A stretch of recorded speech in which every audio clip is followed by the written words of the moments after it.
Gente, vocês viram que os bolsonaristas defenderam os direitos humanos? Vocês viram que eles fizeram uma passeata pró-direitos humanos? É o poste mijando no cachorro, né? Na verdade, é direitos de um humano, né? Vamos ver isso. Foram os direitos de um humano específico.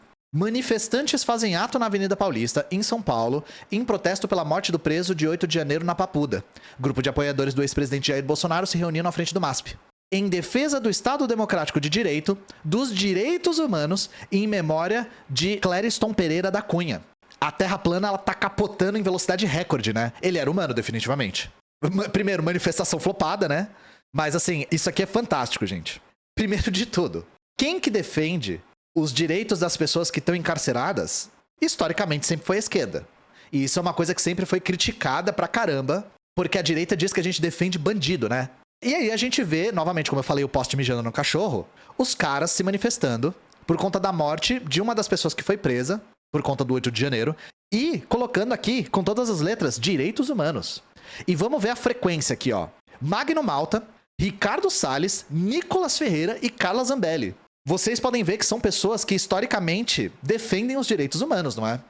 Então isso aqui foi o cúmulo dos direitos humanos para um humano direito. E assim, do que o cara morreu? O cara teve um mal súbito. Ele tava no banho de sol, teve um mal súbito, foi atendido pela equipe médica e não sobreviveu. Claro, se ele tivesse fora da prisão, talvez ele teria tido acompanhamento médico mais contínuo, etc. A questão é, eu não tenho medo nenhum de dizer que nenhuma dessas pessoas aqui se importa nem um pouco com esse cara. E que nenhuma dessas pessoas se importa nem um pouco com quem tá preso por conta do 8 de janeiro. Isso aqui é porque eles têm um interesse próprio nessa narrativa. Pra usar uma coisa que a direita usa muito, né? Eles têm um interesse próprio nesse evento.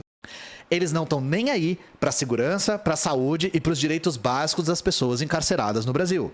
O que eles querem fazer é atacar a justiça que condenou os criminosos no 8 de janeiro, dizer que essas pessoas foram perseguidas, que aquela invasão foi legítima e, em último caso, questionar o resultado das eleições. Vocês todos sabem disso. E como que a gente sabe disso? E por que eu tô tão convicto falando isso? Porque os caras estão tentando responsabilizar o Alexandre de Moraes pela morte do cara. O que, assim, só pra dar um adendo pra vocês, né? Só pra trazer uma informação pra vocês, o habeas corpus, que foi negado pelo André Mendonça. O habeas corpus, não só desse cara, como de outras pessoas que foram presas, foi negado pelo André Mendonça. O André Mendonça foi indicado pelo Bolsonaro. Então, assim, os caras estão tentando fazer um malabarismo retórico pra culpar o Alexandre de Moraes pela morte de um mal súbito de um cara que tava preso. Então, esse aqui é o primeiro episódio. O cara morreu, estão se utilizando de maneira extremamente oportunista, falando em direitos humanos. Obviamente, sem medo de errar, nenhuma dessas pessoas se importa com a vida desse cara. Agora, vamos falar de uma coisa mais séria. Os caras estavam falando de direitos humanos na prisão desse cara, mas a gente não ouviu nada a respeito disso aqui. Mais de 50 prisões de São Paulo tiveram racionamento de água na semana mais quente do ano. Relatos de detentos denunciam água suja, quente e liberada apenas 1 hora por dia. Enquanto as agências meteorológicas registraram recordes de temperatura na região sudeste, presos de pelo menos 51 unidades prisionais em 30 municípios do estado de São Paulo enfrentaram o calor extremo com a privação de água e de alimentos. A denúncia é da organização Mães do Cárcere, que recebeu relatos de familiares de presos sobre racionamento de água, alimentação inapropriada e negligência da saúde. Eu quero só que vocês pensem o que vocês passaram nessas semanas que a gente teve um calor extremo. Agora, eu só quero que vocês pensem como era a situação dos presídios superlotados do Brasil inteiro. Pensa no inferno que foi isso. Eu só quero que vocês pensem, se coloquem nesse lugar. Então vamos lá, primeira coisa. Isso aqui tem nome, tá, gente? Isso aqui é tortura. E antes que falem que eu tô defendendo o bandido, primeiro de tudo, nada justifica tortura. Nada justifica tortura. E isso aqui é a mais pura tortura. E tem uma coisa. A direita justifica muito esse tipo de tortura como uma medida de segurança, dizendo que se a prisão for extrema, isso vai impedir que pessoas cometam crimes por medo de serem encarcerados. Só que tem um problema. Sabe o que não corrobora com essa tese? A realidade. Nunca condições extremas de cárcere diminuíram criminalidade. Nunca punições mais severas diminuíram criminalidade. As coisas não andam juntas. A realidade não corrobora com isso. Só que tem uma outra coisa. Condições extremas em cadeias agravam o crime. Então, assim, a gente pode concordar com uma coisa. O crime é um problema, né? Crime é um problema. A violência é um problema. Concordamos aqui. Estaca zero. Crime e violência é um problema. Nós queremos resolver o problema do crime e da violência, certo? Estaca zero aqui. Lembra que eu falei pra vocês que é bom debater diferente, começando por algo que vocês concordam? Então a gente concorda com isso. Crime é um problema, violência é um problema, a gente quer resolver. Encarceramento em massa, condições degradantes e tortura na cadeia resolvem o problema? Na cabeça da direita, sim. Só que na realidade, não. E outra coisa, condições extremas da cadeia foram o que gerou a maior organização criminosa do país. A maior organização criminosa do país, que é o primeiro comando da capital, PCC, foi gestada no anexo de Taubaté, que eles mesmos chamavam de campo de concentração, que era um anexo no qual a tortura era constante. Ou seja, a tortura e a condição extrema foi o que gerou o PCC. Então, se a gente pode concordar que a gente acha a violência e o crime organizado um problema e a gente quer resolver isso, não só a tortura e a condição extrema na cadeia não resolvem, como agravam. Agravam. O que gerou o PCC foi isso. E se você é contrário ao PCC, você deveria ser contrário a esse tipo de situação também. E não é questão de só direitos humanos, tá? A gente nem entrou nesse mérito ainda. Não é questão do quanto você acha que a gente deve ser ético com essas pessoas. A gente tá falando de prática aqui. E eu não tô dizendo que essas pessoas não merecem dignidade. Eu acho que merecem. Eu tô dizendo que o debate não precisa nem chegar aí. Vamos falar dessa situação aqui, então. O problema da água aqui estava sendo denunciado há muito tempo na cadeia. Porque a água vinha muito suja, ela não estava própria para beber. Os detentos falavam que eles tinham que coar a água porque vinha com bicho. E aí vocês imaginam o alastramento de doença nessa situação. No caso do calor extremo, a coisa ficou diferente.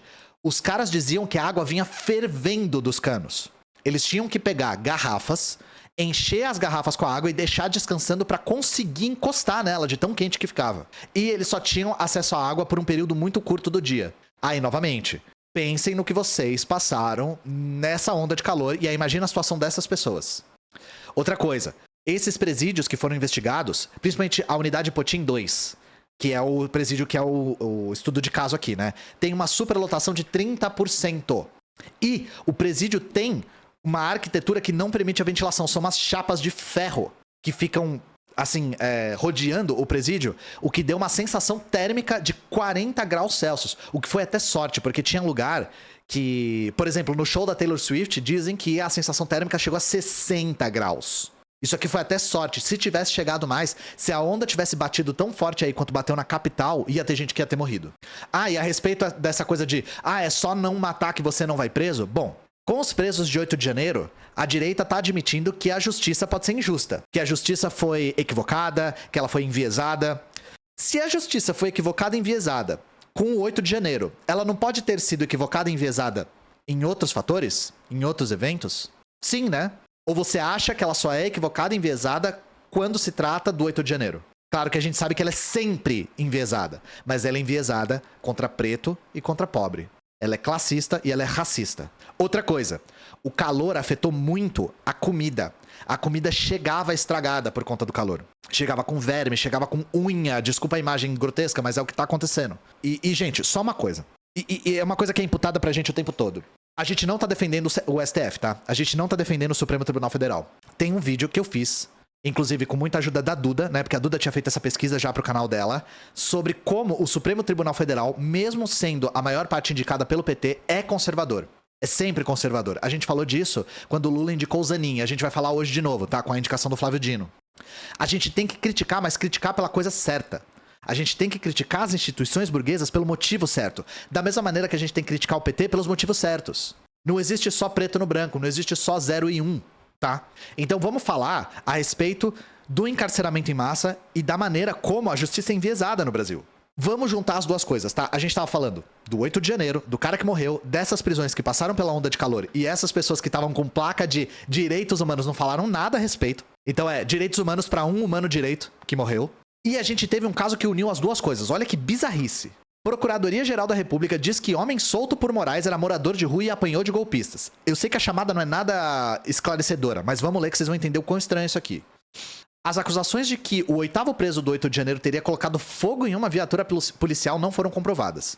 A Procuradoria-Geral da República informou ao STF que o réu Geraldo Felipe da Silva, um dos presos acusados de participar dos atos de 8 de janeiro, era pessoa em situação de rua e apanhou dos manifestantes.